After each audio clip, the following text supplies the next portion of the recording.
secili përpiqet që të shfrytëzojë çdo hapësirë që krijon ligji dhe kodi i procedurës për të përfituar masa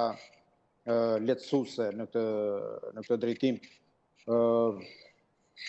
Unë nuk jam për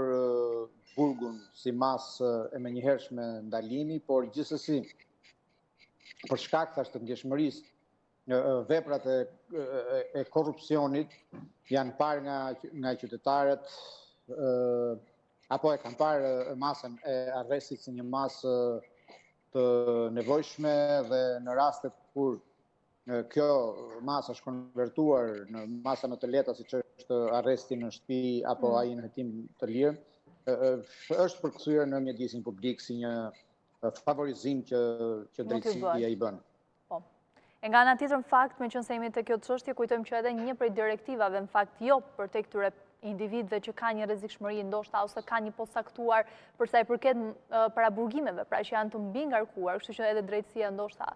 duhet ta ketë parasysh mënyrën se si e përdor masën e paraburgimit ose kur ka individ cilët përbëjnë ose jo nuk përbëjnë një rrezikshmëri shumë të lartë. Duket se shumë e lehtë pra që në Shqipëri të vendosësh një masë